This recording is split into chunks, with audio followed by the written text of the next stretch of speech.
Hi, Michael. Hey, what's going on, Sammy? I was the one who wrote the X cap tweet. You hearted it the other day that Jordan Okay. was wearing the X cap because that was such a unique 90s symbol, right? Like everyone rocking the Yeah. X caps. 100%. Yeah. Takes you back. Takes you back. So I appreciate that like your documentary is not only set in 1992, but you got to throw in a little X cap as well, just as a little like salt and pepper flavor, right? Yeah. There's a couple of those little nostalgic hints. The guys wearing the Huarache Nikes sneakers and, Yeah, the college kids, right? Yeah. Yeah, I noticed that too.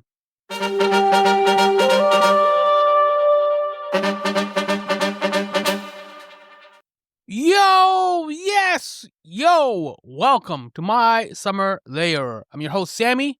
Because this episode focuses on the 90s, I should have replaced my yo's with a what's up, Younan.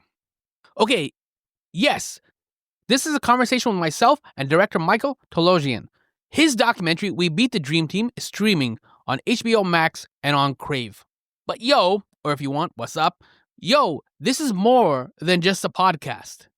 This My Summer Lair episode is a time machine, and we're going back to the 90s. My conversation with Michael, it starts with me talking about X caps. Remember those distinct baseball caps? They were ubiquitous in the 90s. And speaking of Spike Lee, I've done many NBA basketball-related interviews, and yet I think this is the first episode where I bring up Little Penny. Shout out to those iconic trash-talking commercials where Little Penny was voiced by Chris Rock. And I asked Michael about working at NBA Inside Stuff, one of his first professional NBA gigs.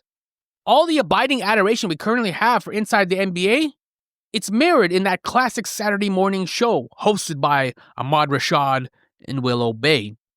And of course, truly of course, a vital part of 90s NBA is the Dream Team. Easily one of the greatest sports teams ever assembled. 11 Hall of Famers were gathered to represent the United States of America in the 1992 Olympics held in Barcelona. Bird, Magic, Jordan, Stockton, and Malone. More. The FIBA rule had changed in 1989. Until then, USA basketball teams were formed by college ballers. NBA players have been barred from participating in the Olympics. That all changed in 1992 for the first time. Now, of course, you know the history. The Dream Team easily won the gold medal, defeating opponents by an average of 44 points. It was a bloodbath. They didn't even need to call a timeout, not even once. Just an absolute dominant performance. However, if we're going back to history and we're going to review all the history, there was one team that defeated the mighty Dream Team. And this is why the HBO Max documentary is called We Beat the Dream Team. A group of college basketball players, you can even say cocky college basketball players, were tasked with preparing the Dream Team for their Olympic debut. That college team was called the Select Team, and it had players like Grant Hill, Chris Webber, Penny Hardaway, Penny, Bobby Hurley, Jamal Mashburn, Allen Houston, and Rodney Rogers. We're talking Duke Grant Hill, Michigan Chris Webber. More 90s glory. Head coach of the Dream Team, Chuck Daly, he pitted the Select Team versus the Dream Team in a private scrimmage. There was no press present, just one still photographer and one videographer who had the only surviving VHS copy of this secret scrimmage. After Michael Indiana Jones recovered the infamous VHS tape of that also infamous scrimmage, he witnessed the only time the Dream Team ever lost. That's right. In an unexpected twist, the upstart and snarky college team shocked the NBA superstars by defeating them in that scrimmage. It was a sobering reset, and according to the established narrative, that 90s narrative, that trash-talking laced loss ultimately propelled the Dream Team to Olympic gold. Using the only surviving VHS copy of that secret scrimmage, interviews with the USA Select Team, key players and coaches, We Beat the Dream Team revisits the only game the celebrated Dream Team ever lost, sharing this powerful David versus Goliath story from the perspective of the college athletes.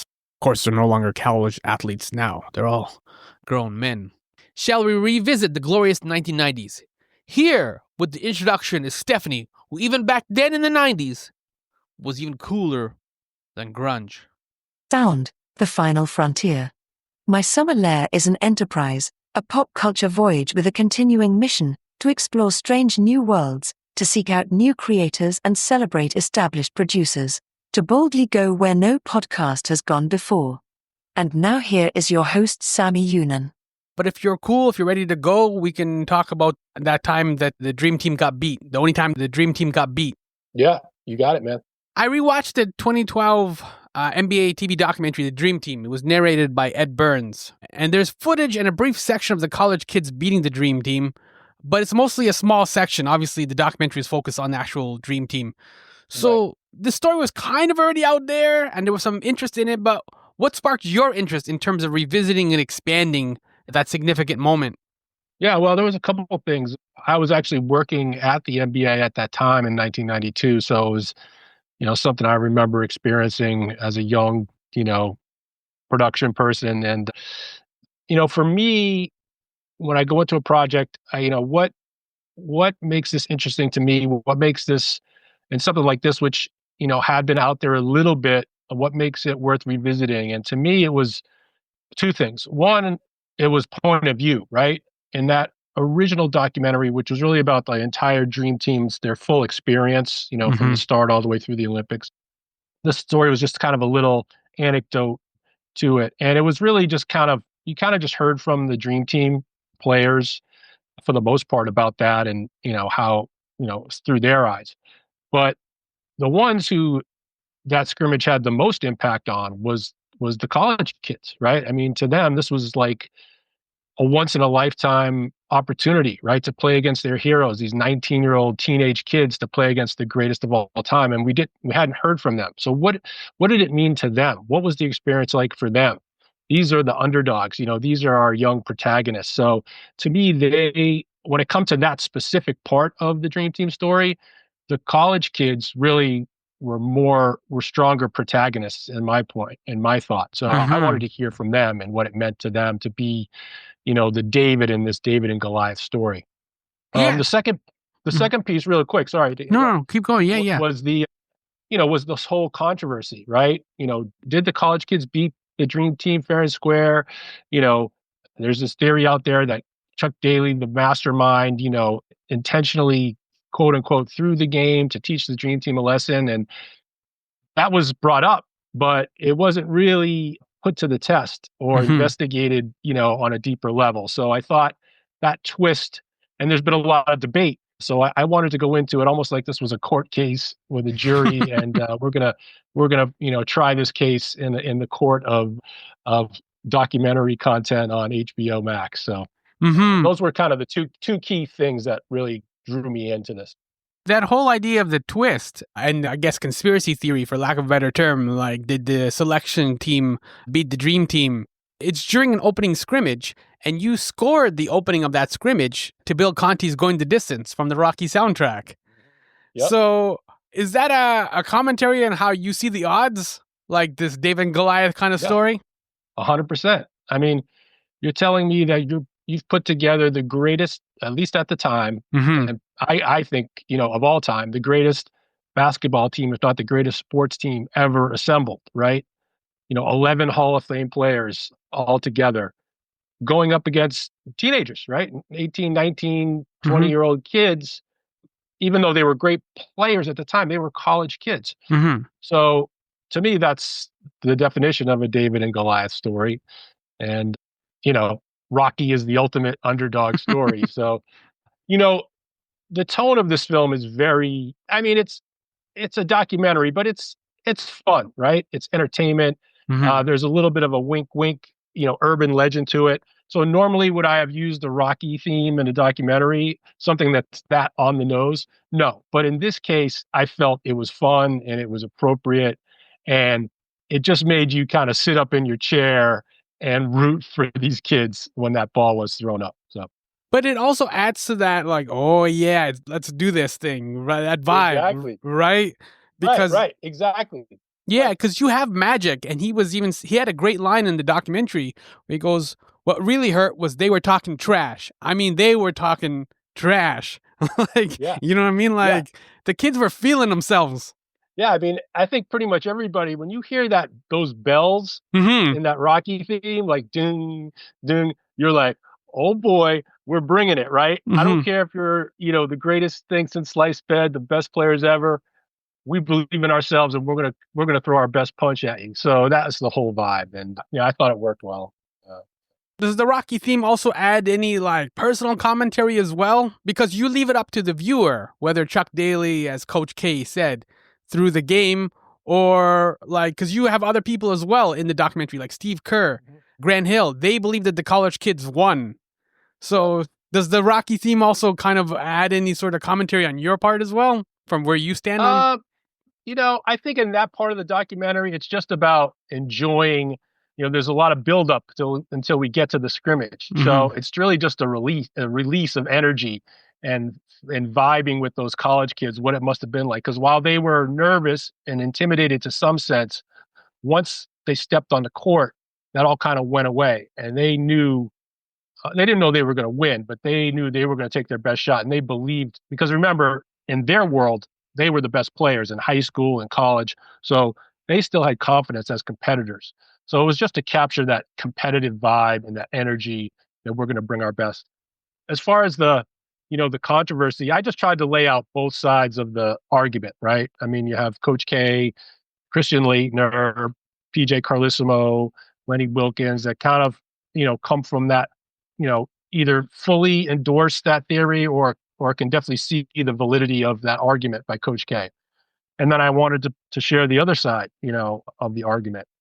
And then just kind of let the viewer, I mean, I'm sure people will watch this and some will be convinced that the college guys, did beat them fair and square, and then others will still probably, side with Coach K. So that's all the fun. I hope the debate continues till the end of time because the only person that knows for sure is Chuck Daly, and he took that secret to the grave with him. So we may never know.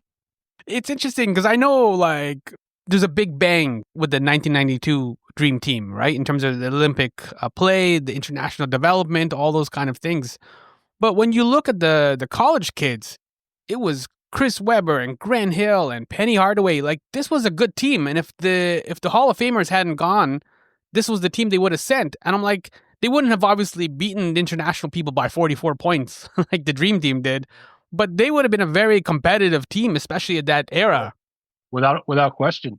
And I think people forget that. They just remember, okay, the dream team was put together and they crushed everybody. But you know, that group, because previous to 1992, the US sent the best college players. And at the time, the guys on the select team were among the best college players. I mean, there might have been, a couple other, Shaq was of that era. There was a couple others, obviously, that probably would have been on the Olympic team as well. But the majority of this select team would have been on the 92 Olympic team and would have been favorites probably to win the gold. Mhm. No guarantee, but they would have been favorites, I think, even though they were young. And that's why, they went into this, since that opportunity had been taken away, that was just added motivation for them when they went to go into this training camp against the dream team and scrimmage them. The stakes were huge for them, right? Mhm. Whereas with the dream team guys, at that point at least, they weren't. So I think that's just a lesson that goes to show you that motivation can trump talent sometimes, if it's that strong. And those kids really had motivation. And speaking of motivation, like recently the Last Dance reintroduced Michael Jordan, especially to a younger generation. Magic has the Apple TV doc. There's the Lakers docuseries on Hulu. But one of the highlights of We Beat the Dream Team is Larry Bird just trash talking to college kids. Like, yeah, if today's youth don't know like Bird, like your doc perfectly like encapsulates Larry Bird. He's wonderfully ruthless. Yeah. Yeah. I mean, I grew up in Boston, so I'm a huge Celtics fan and Larry Bird fan. And, he always, Bird always has this, air of kind of this stoic, kind of quiet, serious kind of killer. But when he was on the court, legendary trash talk, like very dry, biting, kind of cutting comments, because he just had supreme confidence and he backed it up. He backed his words up. But that stuff always is great. The trash talk, inside stories, and there was a couple good ones in this documentary that I don't think people had heard, and it just shows the competitive nature of Larry and all those guys, which I love all that stuff. Are you looking forward? This is a quick tangent, but are you looking forward to Celtic City, which will also be on HBO in about a couple of weeks, 3 weeks, I think, March 3rd? Yeah. Growing up in Boston, huge Celtics fan. Remember, know of obviously the great '60s teams and '70s, and then I personally remember the '80s and teams, and then the most recent. So I'm certainly looking forward to that. I know some folks that worked on that, and it's also on HBO Max, so part of the family. So Mm-hmm. really looking forward. Hopefully, folks will watch We Beat the Dream Team, and then kick right over to the Celtics series, and it's all great stuff for basketball fans. Yeah, and speaking of basketball fans, there's old school 1992 footage in your documentary, We Beat the Dream Team, of Ahmad Rashad talking to Michael Jordan. And he asked Jordan, if it comes down to it, who on the Dream Team is going to take the final shot? But Ahmad Rashad is wearing an Inside Stuff t-shirt when he asked Jordan that question. That was a classic NBA TV show that you worked on in the 90s, like as a producer. And like before Inside the NBA, that show meant a lot to NBA fans. Like, do you have any moments or memories, or like what's it like to work on a show like that? That's how I got my start. I mean, I was a production assistant, and then I became an editor, and then when Inside Stuff got greenlit with NBC, NB Entertainment, the production group wasn't that big, and so my boss was like, "Hey, Mike, we like some of the little stuff you're doing. Like, will you be willing to be a producer on this show and produce features?" And I was nervous, but I was like, "Yeah." And we were cranking those shows out every week. I mean, that was a weekly show Mm-hmm. every Saturday, so we were constantly shooting, editing, producing. I was out in the field. I was back in the edit room, and that's where I really made my bones and focused my skills on being a storyteller and editor, learning about music and cutting jam session and rewind and all the features and working with Ahmad and Rashad and the whole team. So that was iconic series that went on for, I don't know, 15 seasons. And And Grant Hill actually did the second incarnation too, yeah, right? Which is yeah, another Dan connection Grant. to your documentary Yep. here. Yeah, exactly. I had left at that time, but Yeah. but yeah, and just it was a great Saturday morning show to kind of spread the word of the basketball. That the features were were insightful and fun, and yeah, that was an iconic show. It just last year got inducted into the NBA Hall of Fame or the Basketball Hall of Fame and their media department of the Hall of Fame. So that was super cool. But I have great memories of working with Ahmad and Willow Bay, and I remember doing features with like Kenny Anderson, going back home with him in Queens, and Drazen Petrovic. I did a piece on, which eventually then turned into 30 for Once 30? Brothers, my 30 for 30 documentary, Once Brothers. I can't even remember. Larry Johnson was the first feature I did. That was when he was coming out of UNLV. So I'm forever grateful for that opportunity and for all the people I worked with at the time at NB Entertainment. Your documentary, I want to stick with the old school players because, like, your documentary, We Beat the Dream Team, it has Penny Hardaway and Grant Hill. Both are featured often in the documentary. Was there a moment of reflection or sadness as you kind of talked to these two players? Because those guys are the two legendary, like, could-have-beens. Their injuries, fortunately, cut their careers short. But the flashes we saw of them, and even in your documentary, some of the footage you see just as college kids, they're spectacular. And if they didn't have those injuries, like the NBA would have been in a completely different place. Yeah, I mean, it was an honor working with those guys. They were so gracious with their time, and they remember that day and those days with the dream team, that training camp, like it was yesterday. It's a great memory for all of them. But yeah, there is somewhat of a bittersweet of like what could have been. I mean, obviously, both Penny and Grant still had great careers. Grant, Hall of Famer. Mm-hmm. But yeah, I think their true skill set, the true level of what they could have achieved was hindered greatly by their injuries. Like Grant has ankle injuries, and Penny, I think it was a knee injury. They were on that trajectory to be, some of the greatest top 50 players of all time. I truly believe that. Mm-hmm. Obviously, Chris Webber was a Hall of Famer, had some injury, but he had a long career. But Bobby Hurley's another one. Yeah. Bobby, right after, I think, after his first year in the NBA, he was in a horrible car accident and was never quite the same player. Mm-hmm.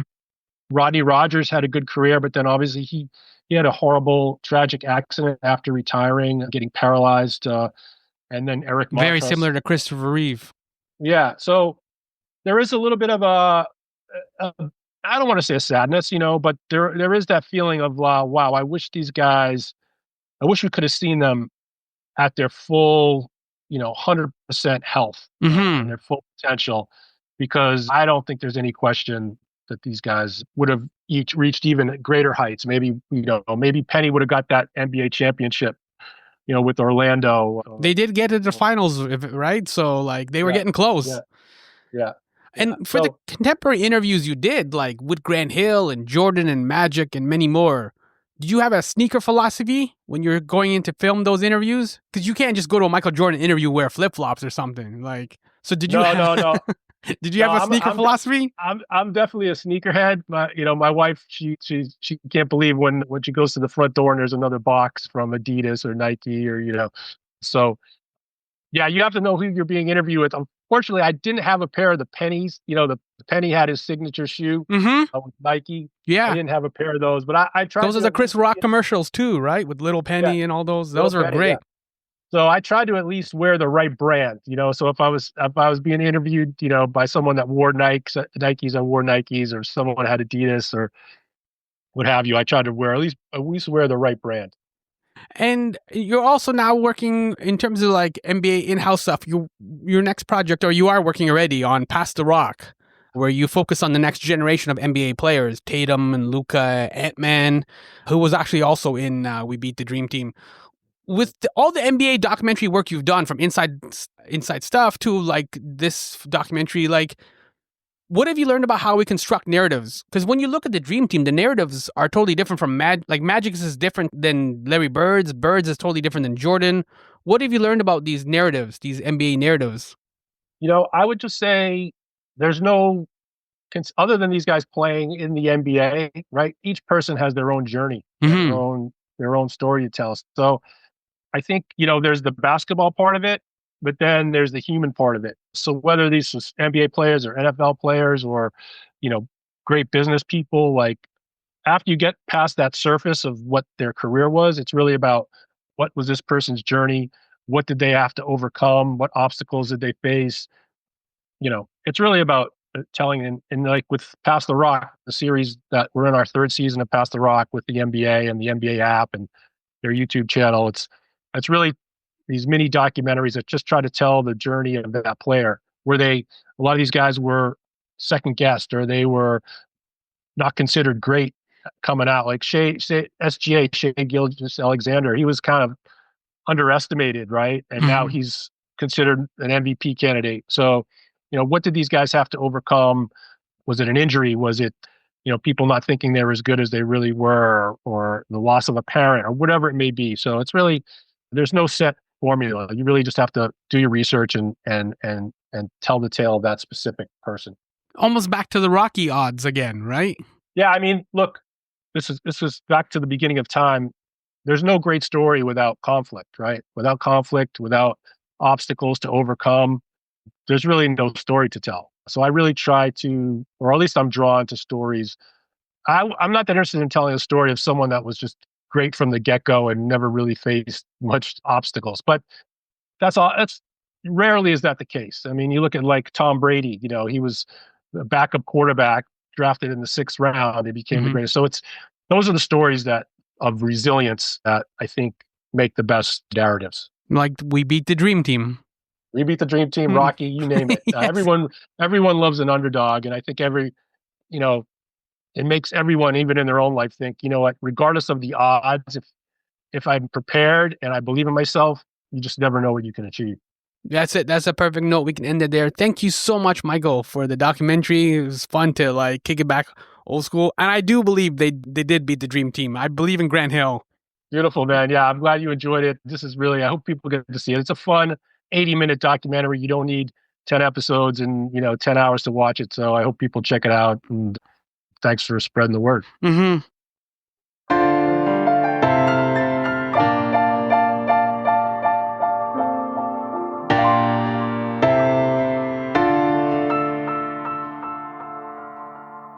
Yo, that was Michael. His NBA documentary, We Beat the Dream Team, is now streaming on HBO Max for Americans and on Crave for Canadians. And I am Sammy, host of My Summer Lair. I thought it was fantastic marketing, and it's just a coincidence, but it's still fantastic marketing. We Beat the Dream Team was released on Michael Jordan's birthday in February. Sadly, though, when it comes to Jordan, I am fired. I ran out of time in this interview, but if I had a few more minutes, just a couple more minutes, I would have asked Michael one more vital 90s question. Now, for you as a listener, did you see The Last Dance? Okay, so remember that scintillating docuseries? It focuses on Michael Jordan and the Chicago Bulls using, of course, the infamous, never-before-aired footage from the 1997-98 Bulls season. Michael, as in We Beat the Dream Team filmmaker, that Michael was part of that 90s crew that shot and edited the initial 90s raw footage, all connected. And that's why I'm fired, because it would have been fascinating to unpack that late 90s experience. I wanted to hear what the NBA's original plan for that documentary was in the late 90s. I wanted to better understand what happened and how come the footage, quote unquote, got buried until, The Last Dance. I'm grateful for The Last Dance, but I'm just curious how we got to this point. As I said, I ran out of time. I know, I'm fired for that one. I wrote the pink slip myself. We're all good. Still, this was such a fun My Summer Lair episode. 90s NBA is so special. I write a weekly Substack newsletter called My Pal Sammy, and the more I return to the 90s, I have to be honest, the more I recognize just how special that decade truly was. The 90s were magic. If you are listening to this right now and you like the 90s, if you like the NBA, and most importantly, if you like and you dig magic, I urge you to sign up. It's not nostalgia. Rather, it's just understanding all that we have seen and how it's all connected. Man, we've seen so much. And pop culture, it doesn't just come out of a void. They're all links in a very long chain. Sign up by Googling My Pal Sammy. Sign up today, and I'll give you an exploding fist bump. Boom! Google My Pal Sammy Substack, and it'll show up, and please sign up. Thank you for listening to me in a Netflix world. The Dream Team, yo.